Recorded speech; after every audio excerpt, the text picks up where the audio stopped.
वो अजान जो कब्र से आई।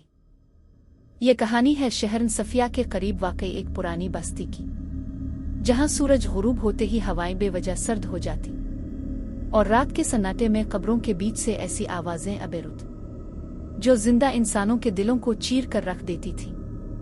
कहते हैं वहां एक कब्रिस्तान है जहां रात के ठीक 2:13 पर अजान की आवाज आती है, मगर वहां कोई मस्जिद नहीं। पहला बाब, गफलत की रात। अनस एक आम सा नौजवान था, यूनिवर्सिटी का तालिब इल्म, दोस्तों के साथ हंसी मजाक, मगर नमाज सिर्फ जुम्मा तक महदूद। एक रात उसके दोस्त फैजान, समी और इरफान इसके कमरे में बैठे बातें कर रहे थे। फैजान ने कहा, सुना है शहर सफिया के कब्रिस्तान में अजीब आवाजें आती हैं। लोग कहते हैं वहां मुर्दे अजान देते हैं। अनस हंस पड़ा, ये सब वहम है, चुल्लू जाकर देखते हैं। रात के सन्नाटे में चारों बाइक पर रवाना हो गए। दूसरा बाब, कब्रिस्तान का सन्नाटा।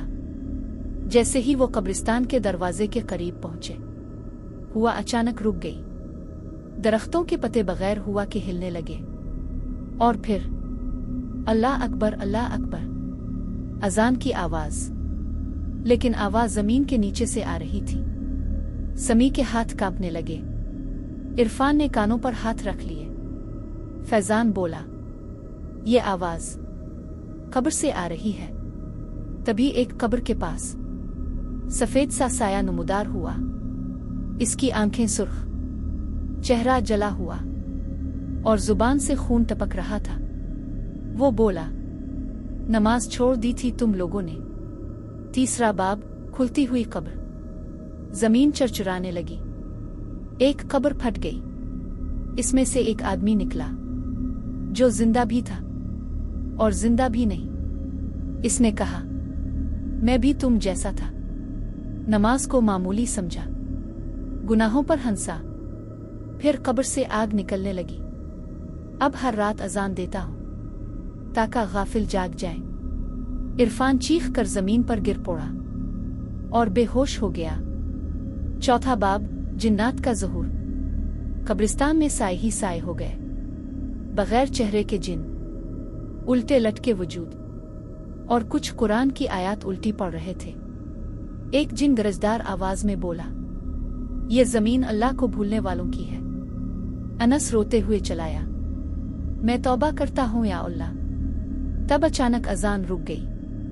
नूरानी आवाज आई, अगर सच्ची तौबा है तो फजर की नमाज ना छोड़ना। पांचवां बाब, सुबह का अंजाम। अनस की आंख खिली तो वो अस्पताल में था। डॉक्टर ने बताया, तुम 3 दिन बेहोश रहे। फैजान और समी अपनी अक्ल खो चुके थे। इरफान मर चुका था। इसके चेहरे पर जलने के निशान थे, बिल्कुल वैसे जैसे इस कब्र वाले आदमी के। आखिरी बाब, अंजाम। अनस ने इस दिन के बाद कभी नमाज नहीं छोड़ी, मगर हर रात 2:13 पर इसके कानों में आवाज आती, अल्लाह अकबर। अब वो आवाज कब्रिस्तान से नहीं, बल्कि इसके अपने कमरे से आती है। आखिरी जुमला, अगर गुनाहों से ना डरे तो मौत अल्लाह से डरना सिखा देती है।